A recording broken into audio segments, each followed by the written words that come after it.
kan ni walu na kentingi krista tu shudu te kan ni ti te khala win so dila punlo ma sela kanamani kema ero chu kan to lo krista chu kema anong so kan ni tin tuna ti sa kan bi na nan kan ni pathian to ba ni no ya ka ai ni tu ri na so che de la ba so so che ni so so ko se try go all the ba kan pathian ma ni tu zana te mi de sa kan ko ni ma na tu no she se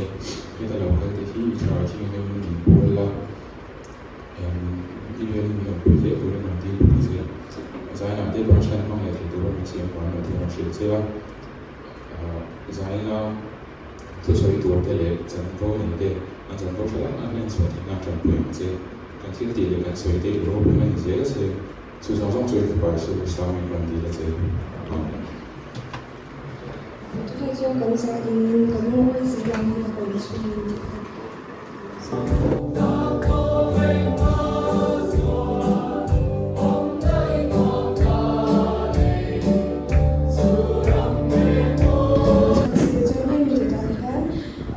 report nula mission sa memorial kan na sa dunia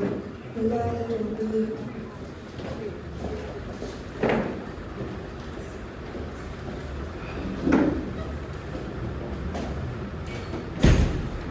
Amasai DMG members ang sunte kanal vice representatives by kan group teo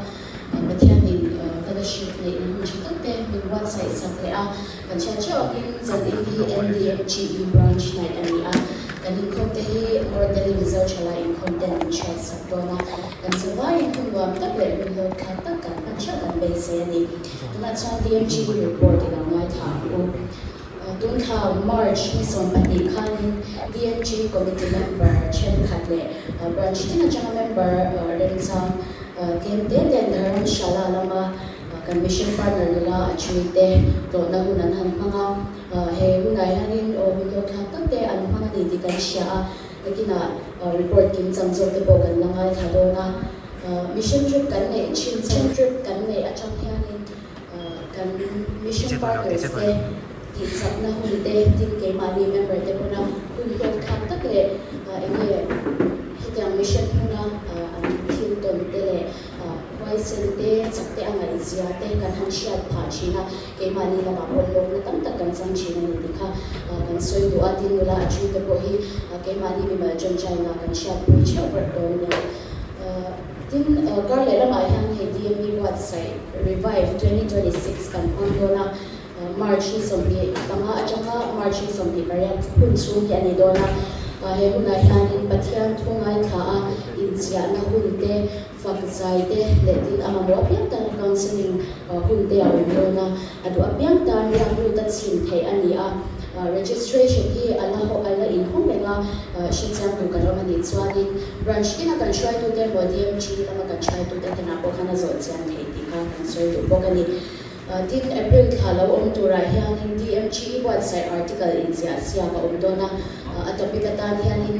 duntarma kan DMG tu pui krista tu shatu te ti khani dona article hi April ni som pakhat khen na thelu thei dona chalai te chian editorial board akan editor kan wa zedila kan le na a thelu thei dona ni chuan judging criteria hi branch WhatsApp group lama te kan lo post wal to kan lo post no le po kanga shichang tu kan mani chuanin branch try to tele chalai te chian editorial board member te na ai chaw chan thei don bok ani faith promise lo dan kan lo panga EDMG ya chanin ipsom li paro alo luta cheng samga le zariat aluta NDMG ya chanin ipsom li paro bludin cheng samya chabi sonu panga aluta SDMG ya chanin ipsom nga panga lutin cheng sim li zariat song sari aluta Avayan ipsa soldi pasari lutin cheng sinthum sangli zakwa sonthum le anga alutani April kha a fellowship kan le tur hianin kan chat le reverend zau than puyan hun mangdona program kim changzo chu kan in chat ke le chadonya tuna chang branch in chana kan lo le do na tlangwa ma pwe kha le le char sak zai mai sela ama sa il NDMG ite lautin chang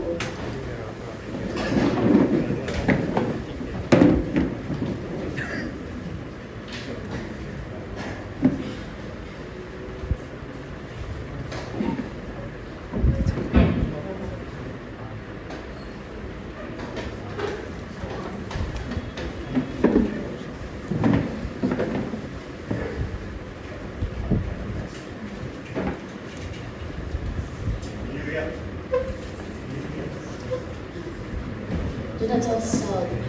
SDMG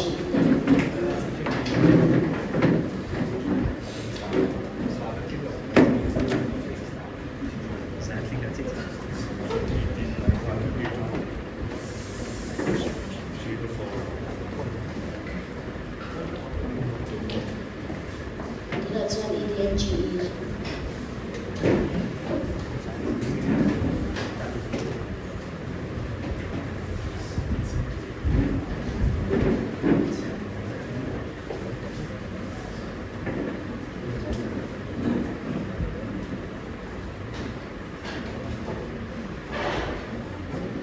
ina in kon the de kan chia the china somriat parung kan di e ti song kha DMG report kan ngai thak the de chuya rone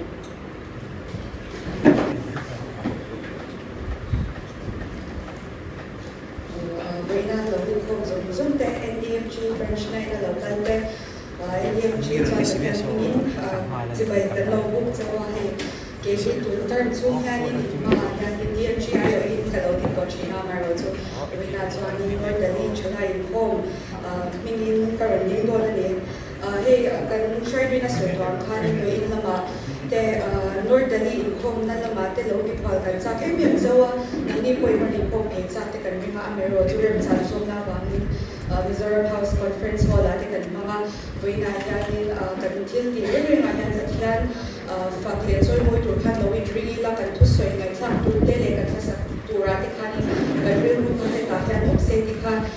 NDMG chana so la kan rem siam na sadwa NDMGE branch report alo mai thangu NDMGE try to get inertia tirna kanlo nema leader Tangwal Kenan Biakluna assistant leader Tangwal Rafael Tampuya secretary La Michelle Funimoy assistant secretary Tangwal Somtong Zela treasurer La Lidia Somtong Sami finance secretary Tangwal Lalungwa Nakyangke committee members Steph Nulala Lumoy Royte, Nulala Riniti, Nula El Caesar El Sami, Nula Zokimi Ralte, Nula Jimu El Sami, Tangwal Riki Masom Donkima, Tangwal Rodford Asylum, Tangwal Francis Lorad Moya, Tangwal Tadike Vandal Ompuya, Tangwal Joanal Ompuya Tendia, can advisor him, Pudal Jimbo Tonsumania, Kumaita Kinta Sartoka, Anshud Munalo, Visa, Padre Kapotelo, Benala.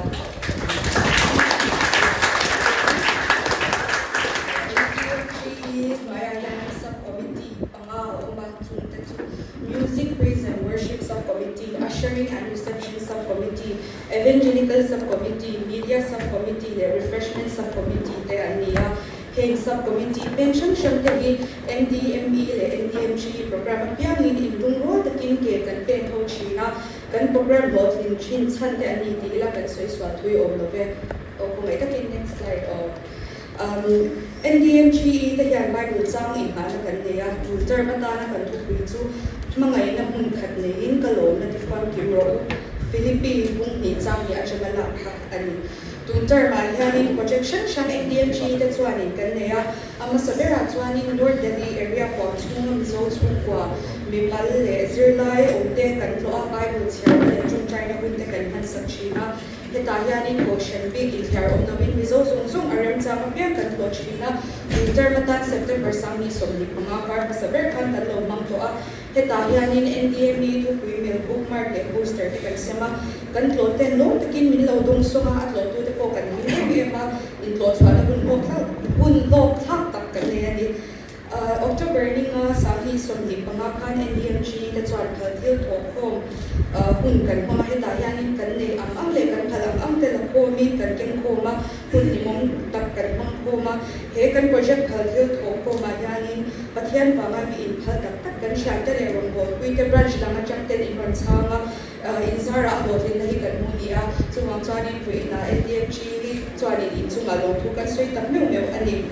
November ni nga sami somdi pangakan NDMG malam maya Sundar Nursery NDMG dimni kan mga heta hialin games shan hialin kan nule pate no pangte le chalai te ni mo na kung chatak kan mangok ani February ni sari sami somdi parukan NDMG tetsuanin retreat kan niya kan resource person hi DME chaplain Reverend Zoltan Kuya ni hun nuam le lo tak kan mga Farao Tiang Hin na tote kan huwa in tuay kar na kung chatak kan ngayon ani February ni so ani 2026 kanin evangelical subcommittee kan malam kumaya evangelical outreach kan niya himikual yan ang mga Sunday February ni riyan sanghi somni barukan evangelical training kan niya buka he kan fellowship yanin pilan moy numan ni na chamin to soy toy kan ngai tha ani hi chatlai bun zung so missionary na thok le ring lo mi te na chanchin thashil ania chanchin thashil poi mo le chu ziate le experience shan te min shilang ai long kan ti tan lok em tin campus crusade for Christ missionary ni lai mek nula jovan no shoi tlong evangelical training a kai shoi buka heta hianin ring lo mi te chanchin tha kan shil the dan tu kung shan te kan zir hoa outreach ni mai ni lo kan college kan na ale kan na thona ate man chun zum zel the to kan zir swak ani outreach ni po hianin mi som thuma changa som thum panga borvel kan thok swaka Bible thu chuan na bookmark le sticker te kan semtel boka mi za chuan he na chanchin tha kan shila heminia thok swak te hi kan zami kan sitlum ve em ma se tharau thiam him in min ong puya a chen chun na kan changa buai na to lovin chanchin tha te kan shila midang te ne na chanchin tha shil tu zo kan ni te hi wan ne kan ni thar em bok ani tun term chung hian NDMG te chuanin Bible char chwa project kan neya heta hianin chalai me ni lo kan du le pa te le to pang te atu apiam tanin atel thia hemi project ina atum ber chu bathian tu char tam lama chan kan la ba kan no shat zau zia ni atia duam nia chanin Bible char chwa le tu tum thar le sa bu char chwa kan khani na kal do na term to pa in report na hun te siamin lo man chu tok tak wat sai te kan tuma NDMG le NDME te chuan Bible char chwa me ka pathian thu shan na lama te to mani to ka the to kan swa ve bok ani tin evangelical subcommittee malam maya Bible study arim ang kan nei china winter ma yanin Philippi bu kan zirne ka Bible study atel te han bok na sa tak kan char bok china ani NDMG te chuanin choli voi khat kal hi thatin fellowship ni chin kan tuma winter ma ero hi chuanin exam live te yanin kan o zewa he buna yanin pathian ule na mang ten in pol ho na bun nuam tak kan mang shin ani chalai ta zinga nu pui pasal ne no min NDMG begin citation page na niya download to ina ano min chung china le download kan na te kan han china tin chung te nu le pa pian pui una te le che pui te bor la no min ra na kan in chin bok ani NDMG te hi pathian ko ngai no wang chamin chalai te kan pung ve zela kan thel ti te hi te min ve thap he ma se kan nong bol na mga pathian ram zau le ama soi mo hi kan thu le kan nai pui mo per ani kan ti som ka report pe ke te no se kan ne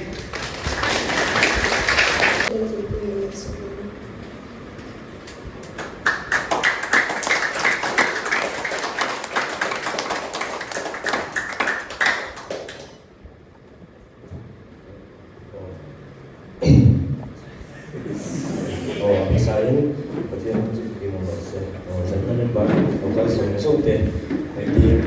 NDM3 konsumen kan konsumen kalau lo itu. Apa saya itu soal ini report ini kan ada orang tahu ini. Saya masuk deh mau ini, tong itu lo dia macam lo, nah dia memang cuma cara lo siap. Apa saya ini. Ini saya lo. Giờ hay PPT thì ra tụi này nhân thành một to cái ngành xem mà em có bạn em không bao giờ đâu mà sẽ nhà khá là nổi tốt ai hàng cái còn tạo về mấy mấy hàng rồi, cho nên là member kalau tu ini lah bạn nanti SDME tangwal tuang asase SDME tangwal zon lan ko SDME tangwal ko lan ko ya NDME tangwal bi ma lan ko NDME ki kan ya ni song ni ni lai to tan za da song le chan be khan de li kan so sana chuan tuang takin kan tala thian za ra ase darum shala kan ma do khan de pas so ka chhin ta ro ya chumi aba chuan Mani tambas mahan dam shala ha kan so ta chuan kami dar shala ha an om na ta kha ni ro dam shala chan me kloi kan cha an om ta chu taxi kan pan so le ta chuan kan hotel hi dar so le chan me la kan thanga chuan la chui de dot che ya la chui de hi bi bum man lo a chuan an om na hi mi dang pariat an om ve a vai ngay missionary ang khan ng mga sila trong không khan ng ta một cái sự đó cho thì gắn chân đi à khan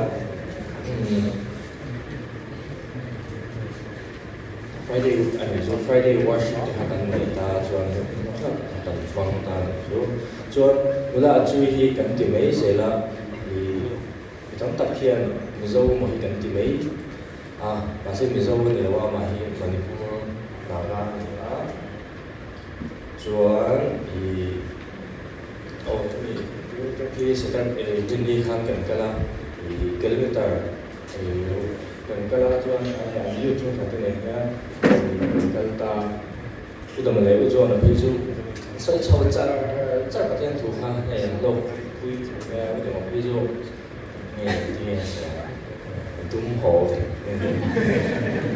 là hấp dẫn ra rồi rồi cho cần không đặt thân đặt các cái sự hay như ta cho những cái sản thiên thì ưu tiên cái lệ ưu tiên mà thì chuẩn bị còn muốn là hành nên vào nên mình có sản đó cho chuẩn bị ở đâu người ta chuẩn bị ở hàng thì đa số lễ chuẩn bị không làm nên chuyện gì đa số lễ dân về hiện không mình cũng nào cũng missionary trong sản tích hàng mình không đâu mình để đa số đang thì lễ dân về yêu thương là sự anh này cho nên mình đi hiện thì cho cái vấn đề số bia cho nên mình cho lại cái này ví dụ như cái sẽ là anh cũng này missionary nó đi du lịch rồi thì quý mình sẽ cần để cho cái buổi tối tôi nên cái này sẽ sự tốt tốt lâu ngày rồi đến muốn đi rồi ta thì các tôi đã cần không cần đàn đi cần suy mà thì xin đã sẽ lẽ chân về thì morning prayer cái này chúng ta đã sẽ lẽ chân về đó là lẽ chân về cái này chuan Monday em prayer walk cái này ta cái gì đó sẽ làm không đi Buddhist tôi nghĩ cho anh Buddhist hay anh Father tổng mấy ông Dalai Lama ông ta anh không đi spiritual welfare thì vẫn hay trả ông tổng mấy anh sẽ cái mà hay Buddhist bây giờ anh cũng vô sinh Christian anh thấy cho anh hay in đầu ta sâu thì mình cho anh biết cách cái cần xây dựng mà anh là chui theo ông bố rất là người ta thì cái lòng nhân cái sẽ gặp người ta mình Monday Wednesday Friday anh ấy chuyển ta cho anh tung các chút Tibetan nấu bằng cái hồ ha anh sử dụng tất cả anh nấu bằng tất cả những thứ cho anh chúng ta lên chúng ta Bible story để sống để hai anh này chúng ta em đi ở bên một nhà mình dùng Tibetan hầu như các hiện free gì anh ta anh mà đi anh nghe anh nuôi lệ ba thế ya anh pha thế English thiền tu anh cũng là sự rồi tập từ sửa anh tu vào nên anh sẽ đi anh không muốn là ta là quên một anh không muốn là một chuyện gì chặt tất cả những gì cái gì vậy anh nuôi lại ba thì tập tất hiện anh pha thế hiện thì ta anh English thiền tu khá là ta thì chú để anh đâu đây mà chú khi bị mấy câu chuyện xảy ra anh mà đi chỉ 啲 activities 嚟嘅，你做做 school 啦，啲慢啲啲啊，又係很慢啲查過啲單詞，啲啦 English 可能仲係有啲咁重，啲可能仲啊，即係啲，但係 English 強度看很難入去嘅那種，所以嘛些我哋把全部等得嘅，一說真正是啲啦嘛，咩很難嘅，我嘛些從頭到就背啲兩路往看等到大一個天嘅，從那個啊，即係咩嘛，所以很慢啲嘅未那多。多個十年你就係按老講的 school 啊，這個因係咪個啲remedy啊，或是因邊個路就未得嘛錯嘅下落先，按啲看你所真正個啲嘢，因邊個路就錯嘅下落先，對下來你係啊，所以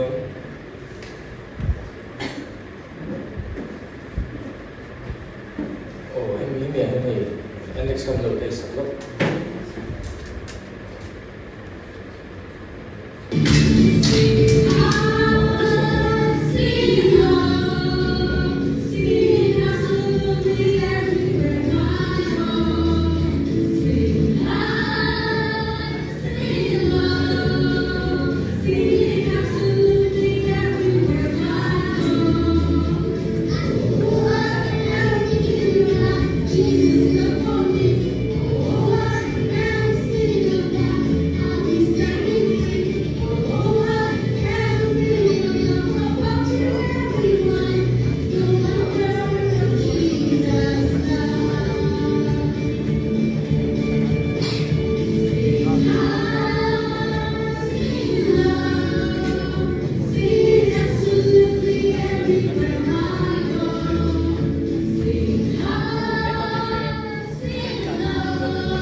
Christian 嘅嘢嚟到就，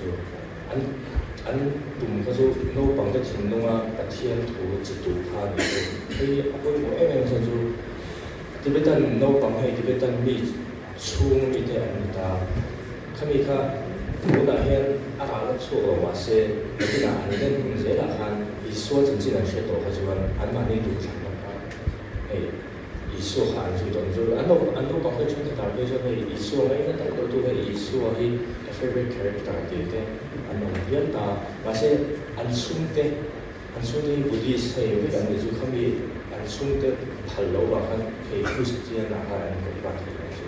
so ako ba tin mala so mga atong kaya na po kung siya ma ano siya kay tinang kay pati ng kaso sa akin so ano sa ako biglo na tema di Istimita English conversation class gitu. Kami pun ada di Buddhist monk le monk hobi angka itu. Kami angka lesan tu kalau ta ketika English team itu kita English team itu sama tu Buddhist sakwa sejen tu pakai Buddhist ini kita tak boleh English ini ya. 水人都話翻做，我安都買啲香港貨啦，但係呢啲時間水嚟唔做人不講啊，或者啲呢啲人咁 class 緊嚟嘢，即係等特等水你做，係咪白人係幾萬啲嘢，幾萬係在美西人領域打等等打，啲人係阿家人係不天推嘅水不出嚟做，做完係在一個咁嘅嘢，我大利Venezuela media，你過去 English class 教佢哋討論打安心啊，做 English class 嘅話，把天圖下蒙學嘅係咪係做打就係用嗰啲啊。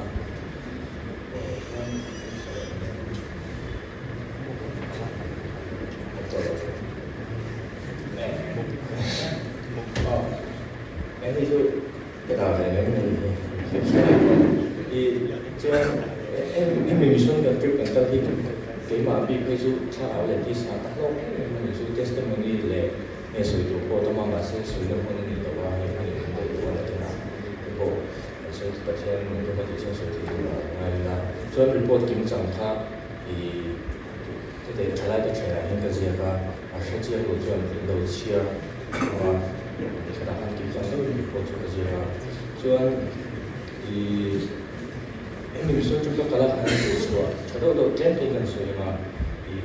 กัน fake promise 俾佢拖呢กันไปเราที่ชี้ก็ดูในแง่การทำนี่ဆိုกัน fake promise ถ้าตัวนั้นคิดสิ่งที่จะกันผู้ค้ากัน fake promise จริงคงจะมาอันดีนั่นsoที่บ้านนี้เกมที่กันเป็นหมู่กันที่อันนี้ส่วนประเทศของหมู่นะฮะอันนั้นของเราsoกันป่วยสัตว์โถโค้งขันที่เป็นโนปังปักขันอันไว้บนเราที่เป็นโนปังปักขันอีส่วน真的是也怕的就没有阿婆某那边就看到帮看那经济啦，然后从那边看，这边单米这不啦看农播多头看，他说的这个就，ส่วนอันยูโอ้ยอันเสร็จแล้วมันบอกว่าจะอันหลังนั่นหลังสวยอ่ะอันนี้ก็อันนี้เราโมนะเขาเนี่ยเอาเนี่ยเขาเนี่ยสุดท้ายส่วนอีกกลุ่มสองก็ต้องจะว่าสองแบบว่าการให้โน้ตบางที่เป็นโน้ตบางเดี๋ยวจับได้ขนาดนี้อยู่อันนี้คริสเตียนนั่นเราจะหาอันตามมาเสียประเทศทูประเทศอิสราเอลที่จะว่ากันอันนั้นก็ถึงกับเฟลชิปตัวกันมิโซคริสเตียนเนี่ยกับทุกโลกที่ว่ามิโซคริสเตียน就เนี่ยคริสเตียนนะครับเปลี่ยนสาบานมีgrace ฉันแบบนี้กับ take it for granted อีกทีเว้ยอันนี้กับที่เป็น就อันนี้就Buddhist 中国这样是也呢，安努来把嘛尼波 Christian 来认得到，而且以说承认呢，安是看安听龙华可以为ประเทศ看最末有退路的，发路退路的，安嘛尼ประเทศ以说他们什么退路是吧？ประเทศมีกันนี่โค้งว่าใช่ป่ะพวกนั้นอันจับนะซามานี่ประเทศของนะครับอันเชื่อมให้เชื่อมต่อนะครับเชื่อมอันนี้ก็ตรงกลางนี่ตรงกลางนะครับช่วยตรงนี้จนตัวเป็นอะไรจนช่วยได้ให้มาโมดิก็ราคาในการโซนนี้โซอันนี้ค่าในตัวนั้นมาโมก็โซที่เป็นตัน Bible story อันมาโมตายให้ Bible story ชอบฟังค่ะที่เป็นตันจงมาเรียนกันอันนี้ค่ะอันนู้นบอกเด็กให้我什么时候吧？说怎么进行的图案是挺难看的，我做 long term volunteer，อันมาโมโอกาที่มีส่วนภาคในการสิงคโปร์ผมตัดกันตรงที่ที่ที่พวกนี้นักกีฬาทำโจเวอุลันที่ที่กระดูกสัตว์เซลล์ว่าอาโลคาฟ้ามีส่วนภาคในที่ตัดกันในกระลงให้ช่วยกับก็ไงตัวเนี่ยโอ้ก็ดีแค่งานก็สวยที่นี่เสียก็ที่สุดตั้งแต่ปันนี้จะทำให้มันสวยเสีย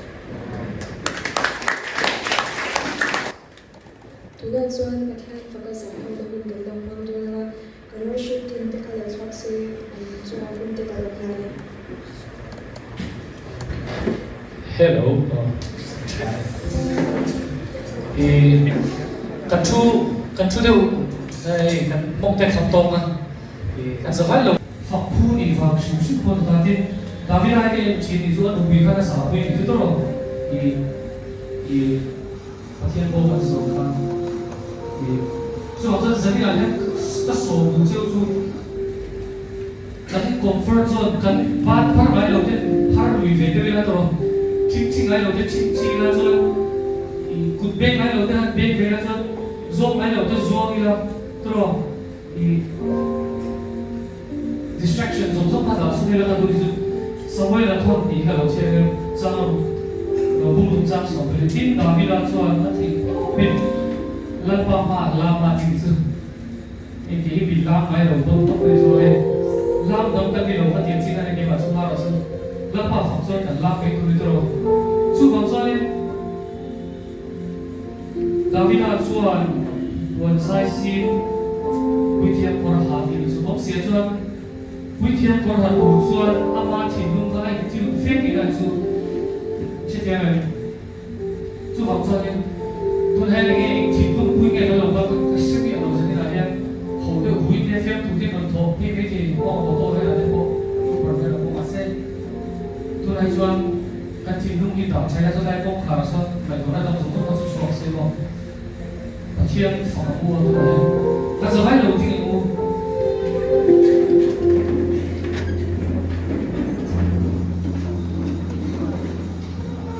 phòng trên kỳ hạn nhưng mà số kia là bán thay là tôi phải chịu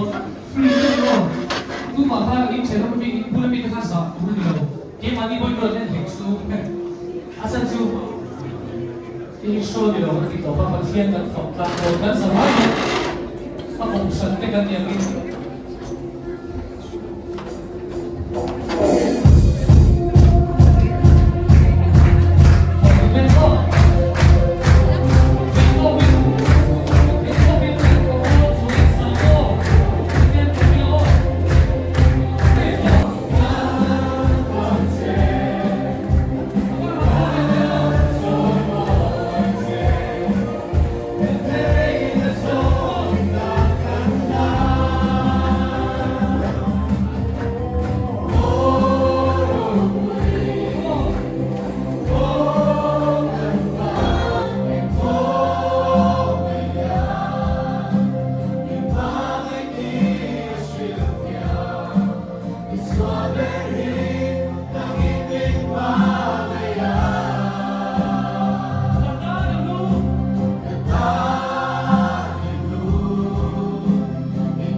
kan khen hun kan dir hun ge lo hak ve kan Bible po kan mo nga mga suwe ki ma chung chai le din lo thu shi de se ni indu na chu pathian ni na sha ki lo zo ro se atyang khan en ki ten ta kila thi ho te ha ta ni te poi se se la he abi ki pesa te pe chu neu kan na wai na te kan na kan swak tu ri ko kan thom ha tu ra te kan wai chi na sung ku na te po chan pathian ni na then ni la ro ni la ma po kat pi to a lok thak ja ka sha sumi chu na ka ron se to kan chung chai shau chi na kan din chi na ama ro chu ai or le zwalin chi na u ti ka ron so do che ti tu ka ti ri te ban na so ta o mi chuan kan na so sa ko se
testimony kan mai thangti kan thok pi very na sha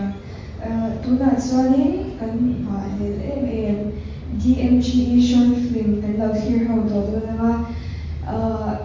emi turhanin kan chalai te an thokrim ma riru le kan sa te an sing sa ma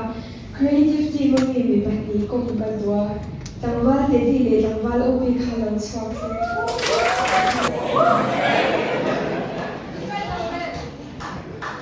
DMGE ding raya core creative core team te kan siam chong le an chuan ta chuan an mani pani member te zinga pani ania zo na zo kalo tua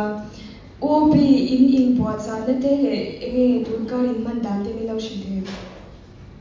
wow cái này buồn sáng nay ý là vì thằng ấy anh ấy biết làm lúc khổ mà cái bây giờ tổ là mà join job cái này là nào thế lúc lâu đấy mà 5 phút mà hiện giờ tôi tắm khổ mà rồi sẽ thấy tốtกันxóa cái này buồn sẽ lại nhân trái bó hết đủเลยcái bữa mình thấy số nickname cái này bé trái lại đi cái này thìส่วนการหุ่นพันดันอันโลกทางเรื่องรู้สึกแต่ก็มีเราที่อยู่จากกันบิ๊กเสียเกี่ยวกับอดีตกันที่โต๊ะกันสัวอันนู้นเสียได้อินโนเวชันเทียมกันหรือจุดพัฒนากันกันหลังตัวปะมาเสียอาเซียนตัวเดบอยฮันมีมันตะกินพัฒนาคอยทางนั้นกันสั่งสักคนไหมกับบุรุษมีเพจซูใช่หรือไม่ตัวนั้นจะสุดท้ายซึ่งอันนี้อันนั้นลองดันที่ประเทศใหม่น่าเราไปกันเดียวกันยันคอยกันมนุษย์อินลุ่มหลอนละปอดเห็นภาษาจู่ๆโลกทางข้อมูลมันต่างกันจู่ๆนั่นสิ่งที่เราใช้อันนี้จังหวะที่ตัวนั้น short film นี้อีดูทูสาวมิมอีดูดันตะกินอารมณ์ชอบเพลงก็ดูทุกสามเราเห็นเสียก็ใช่ชัวร์อันสองเจ็ดจู่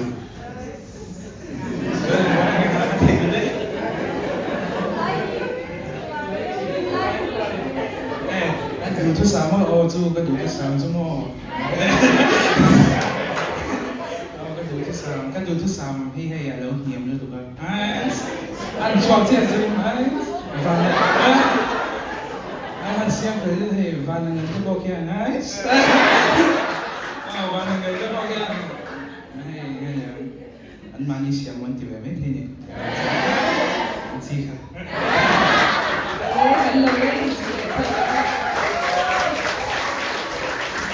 คือละส่วน NDMGE short film Krista ทุชตูมีมันนาทีเราชื่อร้อง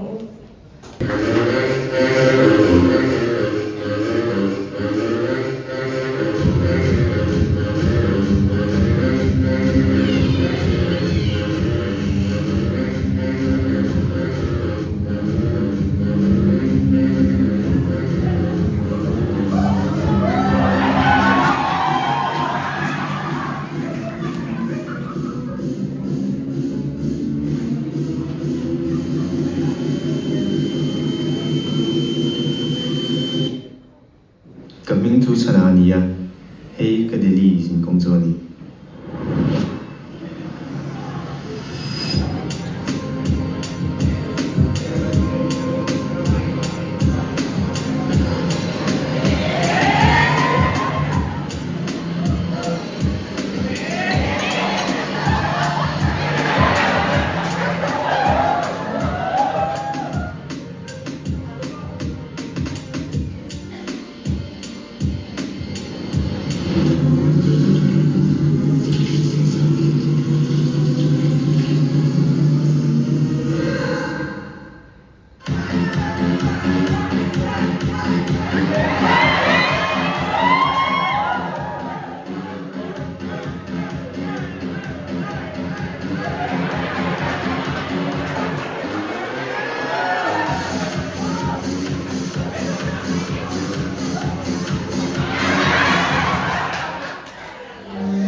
Anh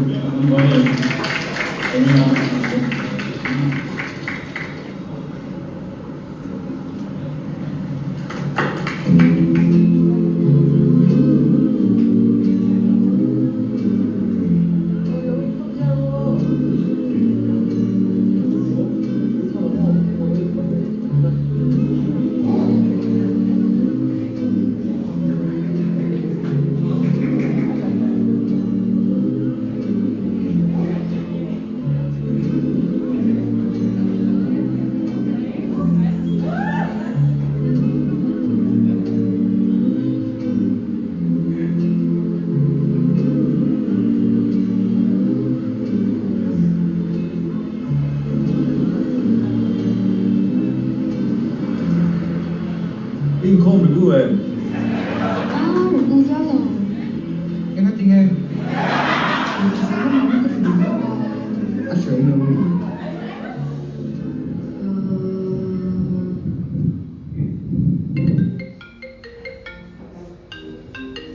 hello nu. Hello, Mom Vui.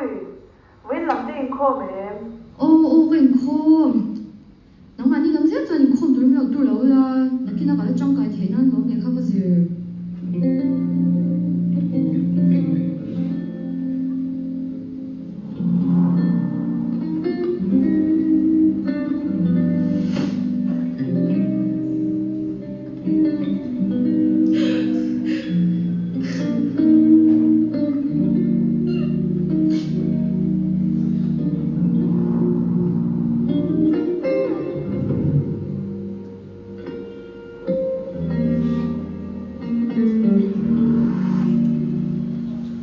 Sống rồi về.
Hello ba, anh nghe gì ta? Vậy à? Anh nghe tiếng lệ à? Hay cần đến lúc học không phải. Tiếng Hàn sẽ đúng nghe. Hay nào hiện có tăng ở mỗi nào xem để tòa. Cần mình ăn chết tòa mấy ba cả. Anh kia nên có giết đúng nghe cần vài với mày. Thì nghĩ là có sẽ biết lâu về. Còn sẽ đi về xem xem xem. Thì bồi sẽ bao cần sẽ biết na. Thì thôi ngọc sẽ cái đào phân mẹ ngô. Cái nón hình tiếng tiếng ông biết lệ. Mấy tí lâu cái này biết xí lâu. Câu chuyện nào là thấy tốt bên cái bằng mình hút lên lâu lâu rèn rèn in cái gì cái trả lời với thế này cái nào thế là anh lim lòng xí anh vẫn ôm tập anh thật thôi là mà là cái bút cái tí lom sâu xí lâu chung cái mà là har sát cái tốt rèn bốc xí cái nón vẫn sao tập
na rin lumay na po pro din ang masita ko kadin tingin tindak ha asal to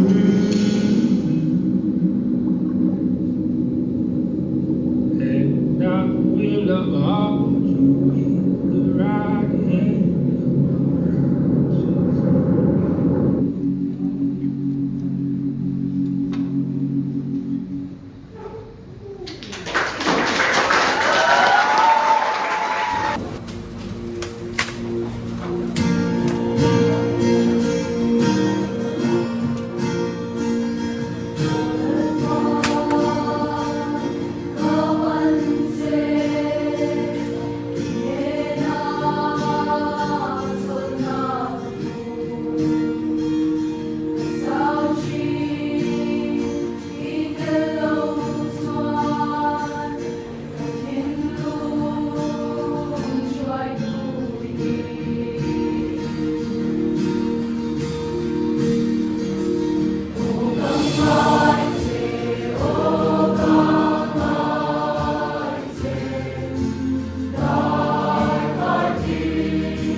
NDMG de ani puazana sabuka shorting munok takkan NDR kan lo elewa so antuna challenge playing to story during kan lo koloma minute nga ve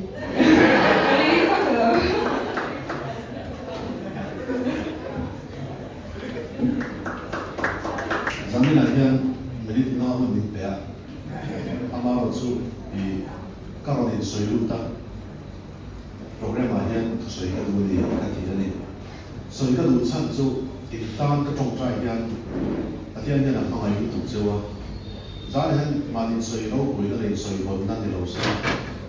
I na ma ni tan hian pon na pang chu mel ka mu lo te tu ngen ni ka chen lo ba ki general na chu ka tong trai bi de DMG tan hian ni tin hian college ka na te Krista tu te tu mi tan te ni tin ka ni chon to ka soi para ni na lawa Kahun kamzong isu yung yan tri patien na yan sang son may tuwi natin kalau feel siya na nung tiswal pagte ko mo may pagte siya nung kumate nung tiswal pagte kung di kalau feel na siya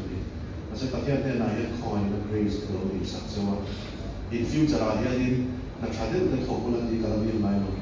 ka di chu he khove na pathian na siam chan chu pathian ro mu na to hian in life fulfill sela khan yak sela ti nge ka tong trai chin na chu lia chu bang chu ni kum thara hian in SMO na thu soi ho na ti ka cha ka ni ka thi lu hian ka cha te ko bolan rom ko han te na in te na ro kala pathian ma mai na ka chan in lo nei to sa ro ti ke zual to ra ro kali ka cha ni ti ba ni za ni na hian ni nge ni chu han soi ri ve shim ka tu ba in be ton chang te in mangan chang te in lu ngai chang te kan buang khanin pathian ko ran ma oma te in chap le ti lo le mai la in tan hian tian den ka tong trai chi ni ti soi ri ni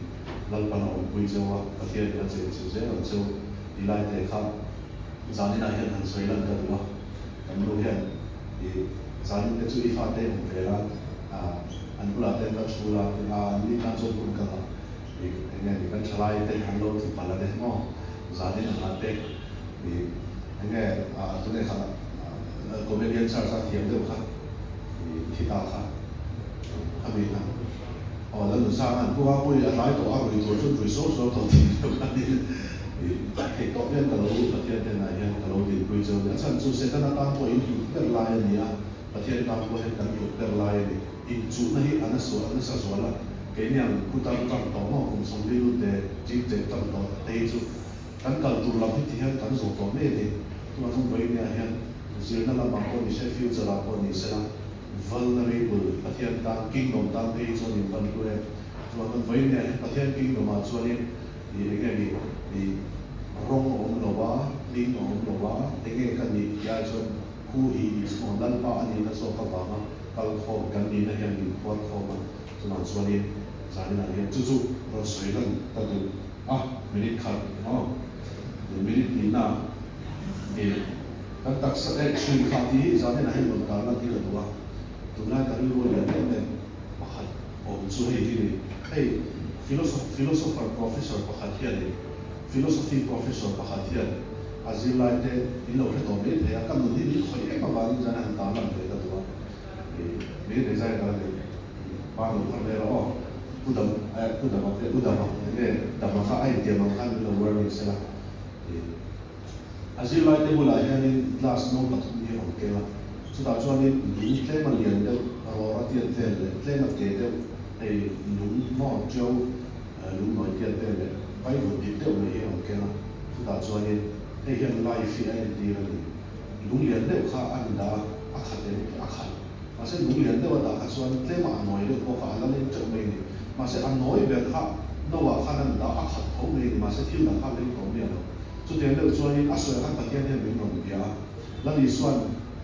ka kingdom ka lo ram lo so ma sau la thil song song chu ka pe le sa chu ni mai ne hian nge ni kha lu lian kha ne ge la ni suan chat wa lu pu krista kan lu pu ye ni lu noi de kha ne ge kan immediate relationship kan family de mo kan school kan nei na te ni me te kha lu noi de kha ne ge ni le lo fe o sa na lo tin na en zong zong di ai di ka sha chu da chuan ni kho ve la hian kho ve thil lo tin na te sum le pa te na ki na ka future in tha ka le na society a ka lo chang ka te na ka fa te an re thei lo na hey future planning thade de kan ne ka kan lo in chun kha na san tu khian ni pathian ki lo le lo va thri na ma se pathian chu lung lian ang kha nia krista kan lo in chun kha ya ni chung zong zong chu a lo le ve zo kan abraham kha alai chi te la ka ta chua kin mo ana hriat mai lo rama a chuak to pa lan pa thu khan a pe to mai ni ma se la akala ara thei to bol mi lo a ho sa to zo ka ni kho ve thil ama mo chu kwa ni in le lo te khang zo zo chu chu pe be ni lo om ze zo zo ma zan mai ne nge nge ka ni chu kha sa ti a poi mo le ka ria ni a poi mo ka thu na ka ni chu kha sa zo na mo man le chu te a lo te lo ka tri deli a ko he pa ku chak to me ni poi sa ani focus tu ka ba ge an nu le pa an chu kha tam ko hun le lo ma ai zo la ko an chak tro chu ma ke ta ne ka ni vai ne za ko ta te ku ka no ma in le pui me thai ro chu tu ne lo mo an tam tu chu ma chu na li su a he no ni chu kha ko sa ya en ki ya lo le zo ani ti kha ti le ka ria chu kha the tu siam kan nia korin thon ni bung ni chang sa le de isa bung som ni le lo lu mali chang le dan chuan ni kan tak sa hi be la ni te ki ni lum be la na te ki ni chu ma chuan ni bible la ya thara vin kha lo FSC bung nga chang so kore ta FSC bung tu ma chu pathian fam ki nei lo kha tu la te pathum na chuan ni kolosa bung tum chang so pa ma so Krista thu khang lo kha tu te kha tu he ni tu ni la ya de no ani lo chuan kha pa kha tau de me lo ma就说我们看张手里，我也拿出第三卡给我们的管理，他那个水烧的蛮多的嘛，这个这唯一呢，必须你那个问题做民俗行业嘅多的，这么做你呢咁卡你会不会啊？这么做卡拉都卡，个天方景那卡，你 Krista 图卡给多啦，个天你那阿弟，个天你那阿西亚阿弟在等你这个方面呢，唯一是在那做呢，你听差别，你掉么那多听没？方景美嘅等於路邊老重卡實啊，而嘅你大數嚟曬你佢哋 enjoyment 其他方面路，或者跳等等嗰啲你老 distract 啊，卡你媽咪老重卡，穿咗房嘅你，或者做緊咩啊，或者卡佢哋跳一刻乜時候都卡老卡都個房卡，或者你緊老重緊老大路嚟到一般或者係咩嚟，所以話咗或者你老邊重卡乜細啦，睇你嘅事啊，做咩咁卡係成日都係單做呢？Tuna yang pathia khong ai na he revive 2026 mi hon samrona a thei thei chu ege ni thil dang in chu tu tha a taw tu chuan lam ege chuan lam ka ti tu lo thil poi mo finally ma se a poi mo ber zo ko vel kan dam bia lam chak tu ana kan chom thei tu tha lam thi la ya lo bin festo di ka ma ni nang ma khalo in chu ta la i tu na chuan i kal ke ni je ni jani na he ni chong chai chai o kan ko na Lao ba he puna ya kal turin ni tu ni pathian ko ni pathian o kan share ni so puna lo ilu dang thil dang kal sa ni mo ilu dia lao ba he lo ni chu kham sa vai ni thleng hian ei mi khat kala ya vai ni thleng hian ni kum som thum le pakwa kan ve to an ma kum som thum kum som ni la thing lo na e kum som pariat kan ni la ya lal i so in chun kha kalo thang kha kala in chir nai lo in chill to soil, but then ni din yani ako na chun ber se yung kaya jo na kung som sang soma kay zo nun ane na tam tak ane na local kan yeti dali so tu diam ni set me sa tuan nun na limpek so itu lo ba e ko ver kanong sum ko ya I came to give life and abundant life nun dai sai nun chen fa ko ni but then limpek at tu mani so ang son kay nen chu so no in su kan mo sai la e revive fi ko yo don le me Pathian thao chu khoi huna ko kan bula ma se thao au ko pathian ni thao a le hun ni om le chu i dong so to ni bo se la sa he ka sia e tu ni ka sia la zan na tu pui ne le ai mi ni ka sia ka lo sia so ya chu ni so ka do ne Krista tu se tu kan ni na ne kan lam i so chuan le ya in do na ve to ra a lo kal don lai khan va la a lo lu khum a tu sia li a ro khuma a lo chu the kal sanin ran the na ro lo nun na kal sanin thi na wal pho thla de cross ro to ra choi moi na kal sanin pu sin na le ti du da tin le tuan tu ri ka ro ri pe a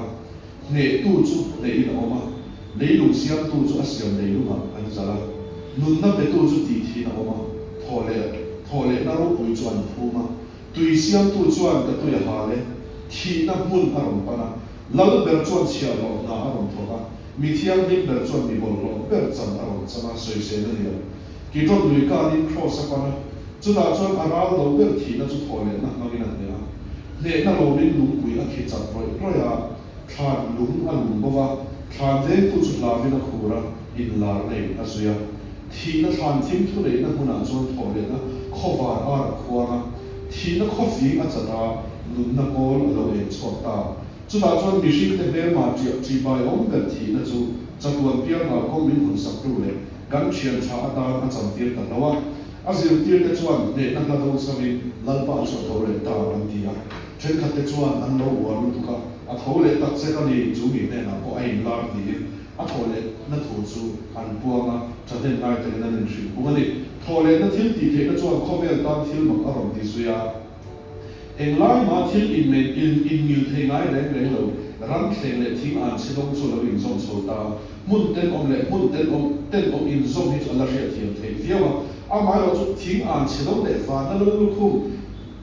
lâm lúc cũng alo mình rộn rộn chầu tập út này hi thil mà anh ấy chút tập trong chuan salem thar ở đâu mình hoa chút rắn khen cài lo nằm hàng cross von ba nằm hàng all some takin kan lo khen khe ta anh ấy chút ở đâu quỳ sẽ xoay pu ar el kam là chuan anh ô mình sử dụng thuốc ở đâu quỳ rắn khen lên thì ăn sẽ đông lên và nó lâu không ai rồi lấy ở đây để salem thar này thì là lâu thua xuống cái này hey đầu năm anh ấy nuôi em lần này xuân mình cầu khô mà cần thế là ắt để nó ông già mình sử dụng sao riêng lúc không chân chú cây nên lần lúc không cần không thấy nó tụi đấy tùy họ nó chân chú cũng khoa tùy lúc lười cái nên thấy nó tụi đấy apa nó cần sắm nó cũng nặng khăn mà vàng in bao ông bún nó lấy cái gì cần lâu chân thật lo thì tụi khá cần mù ta tụi nào chọn cần đặc sản thì mà sẽ đúng tụi cần thầu lắm in đầu nó tiêu để hậu được mày là ắt để nó chú cần thế là để đây là quang ta chú để nó chú quang đi từ quang bò là chuan râu vui ta cái mang tu cần đi tí là ra ngã vậy chú bảo cho boy đi đâu tu đi Christa chuan mình chuan tiệt toàn khá đi vậy nhẹ hiền thu sát tu đi tu đi cần đặc sản ta về là đi số ta được bằng là được thì khá cho nên cái cuộc sống là như thế này nên nó sống cho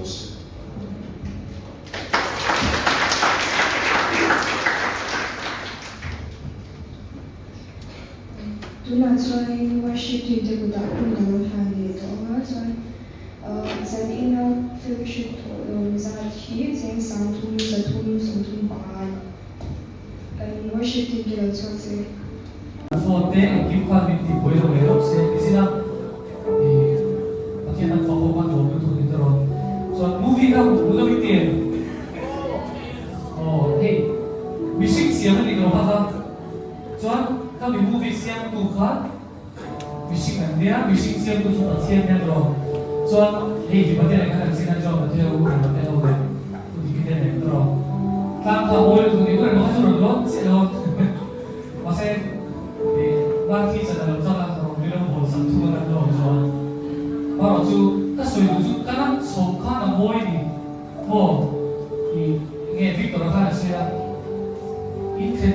chú là môi không được cái gì là môi để bộ mà sẽ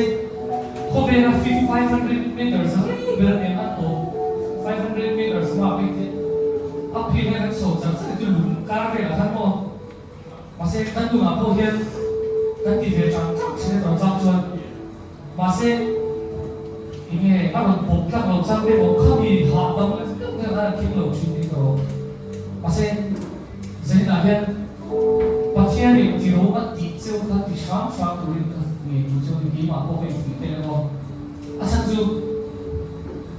the final stretch 뭐 English 그래서 the final stretch가 하다 마세 하나 제가 저 앞에서 막 말을 해야 되는 거 성성고 만약 지금 하는 그런 내가 또 바로 간군이 이게 이 수업에 대해서 harus ada yang tak kira tak dulu tu ni mau cuma soalnya soalnya i suap mau isi dia feel siap mau isi dia karena sana krok tak tanah dia tu tiang song mau isi dia kan sebab itu cuma soalnya nanti nunggu lagi nunggu tu buat apa kafak tu sesuatu pakai worship kan tiang tak pun sedih cek selalu aku kan sampai dulu tinggal mai singgo mo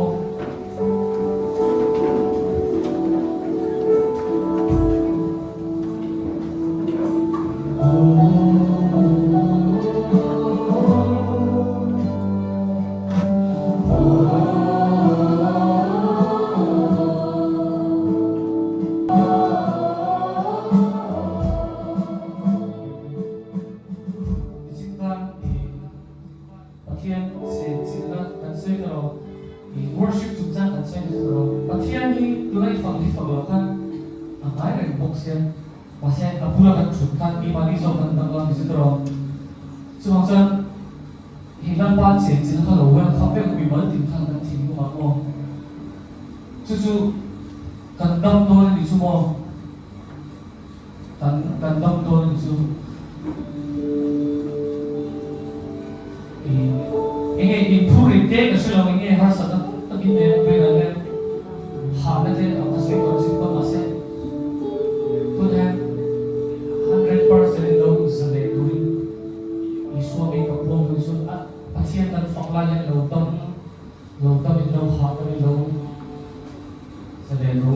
Swami Bhagwan Yesus.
cái mà extra mile được mà hiện được cái là cái đủ chúng nó quay sẽ được cho anh tổ vào anh chế biến được anh sản xuất trong gia sản sẽ anh chủ trương cái đầu sai bảo không cái cụ thể thì các anh bị sinh viên là không phải nên đối với đó cho mà là cái đủ rồi cụ thể sao là bị xóa này là cái cụ thể ấy áp dụng trong cái đủ thì ta có mà anh mà cái số đủ thì ta có vai se ver bom.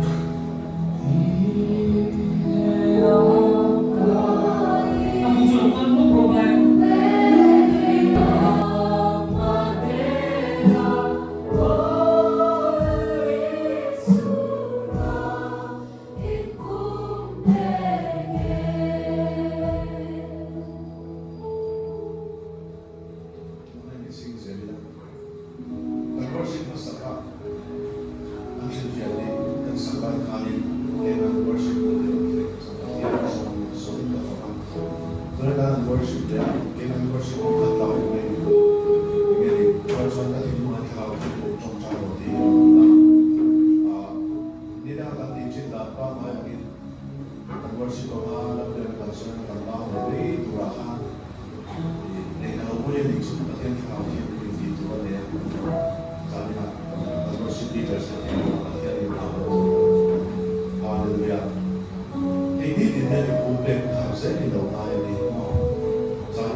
เราติดสวดแค่ไม่เราเราไปเชื่อใจ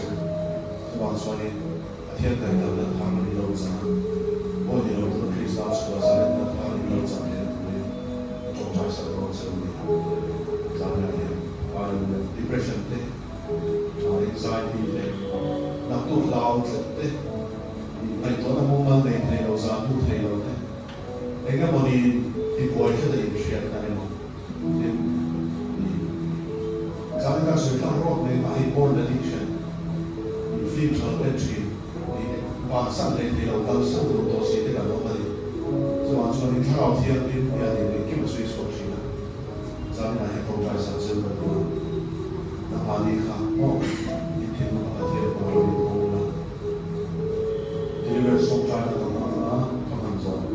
เราสนใจข่าวลันป้าจานี่นะที่ยังจาไม่เลิกสุภาพมากขนาดนี้แล้วเนี่ยบ่อยเราตัวเองคริสต์อีสวามิสวดเดียวตัวลาฟงเลยตัวเองบ่อยนี่นะชาวมิเป็นแล้วว่าฟ้านี่นะชาวมิเป็นอะไรจานี่นะยังคริสต์สารรบุยแต่ก็นำตัวมิสยามาเรื่องตักษะเงยบ่อยลันป้าทอเลยนะลงทิ้งดีเทได้ยินตอนนั้นตัวถ้าเราเที่ยวลิ้นเจนตัวนี้เสียอันนี้จานี่นะยังบุ้มหน้าวางลันป้าตักษะลงทุเรศนั่นอีสวามีสเลนกันพวกสเลนนั่นเราแค่รอเซ่ฮาเลลูยาบุญนั่นเราสวดนั่นอีสวามีกันพวกสเลนนั่นเราแค่รอเซ่สเลนนั่นเราแค่รอเซ่จานี่นะเฮียฮาเลลูยานิ่งจงจงมิจุงนงเป็นนั่นอีสวามี depression แต่ anxiety แต่เป็นอีกเด็กที่จานมุนเทลนะฮาเลลูยาไงตัวนะที่บ่อยตู้สวรรค์ทรงส่งกันอีสวามีถูกกันไปอันนี้ฮาเลลูยาที่โอมาฮันโลดมังเจ้าเองฮาเลลูยากันอีสวามีถูกกันไปอันนี้กันอีสวามีถูกกันไปอันนี้เราชั่วเราเสียเราชั่วเราเสียอีสวามีจะเล่นเราเสียเราเสียฮาเลลูยากันอีสวามีจะเล่นเราเสียเราเสียจะเล่นเราเสียเราเสียกันอีสวามีถูกกันไปเช่นนี้จานี่นะยันเอ๋ก็ที่นั่นเชียร์ตัวแล้วก็เชียร์ที่ยันถูกกับเอ๋จะไม่ทำส่วนจานี่นะยันฮาเลลูยาอีกคนตัวนึงตัวละปะที่ยันฟ้าแล้วอีสวาที่เสียชินเชียร์ตัวเดียวนี่อันนักไซปะที่ยันเต็มตัวนี่ฮาเลลูยาพูดกันชาแล้วอีสวาที่กันตัวเลยฮาเลลูยาอีสวาที่เราชั่วเราเสียคราวที่ยันนี่อันบุญเราเราขันมาเราเสียฮาเลลูยาเราบังคับชั่วเสียlalpa na suas leite zani la yan porn addiction kan lai tua na kan suak dopamine nom nuam kan share theina ani lo zonga pathianin secret thiam nim taka min siam min ti borban tu hallelujah porn addiction te lani suak ni kalo phuani lani suak ni kalo phuani zalen na lo thero se zalen na lo thero se zalen na lo thero se zani na hian i suak ni ngai dam ngai chang ni ti lo phom du ni hallelujah lo accept ang che lalpa ka lo me lo tiang che lalpa ka lo me lo tiang che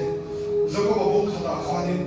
nam ni ngai da ma ti tiang nim tu cheu hian ek dik lai koi ani choi pe ka ni ni zani na hian lo pa ngai dam che hallelujah tu ma ni lo ina lalpa ngai dam che lalpa ngai dam che hallelujah lalpa ngai dam che lalpa ngai dam che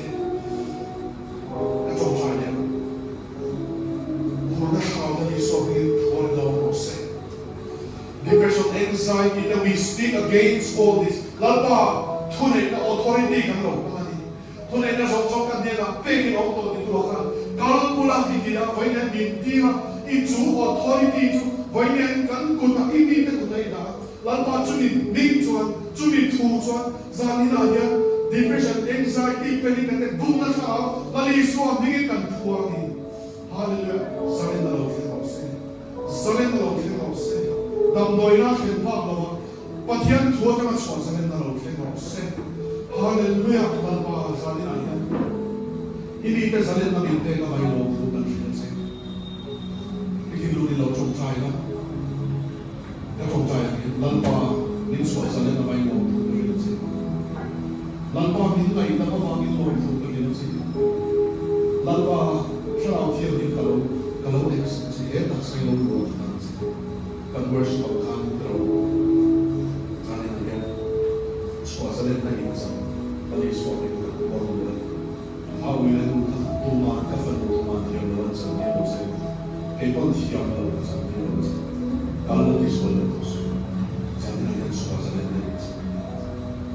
Hallelujah. Ini dia dari perhatian kalau sesuatu kalau sesuatu kalau coba sesuatu ada follow kita dari saya saya itu dari kita bila sudah follow dia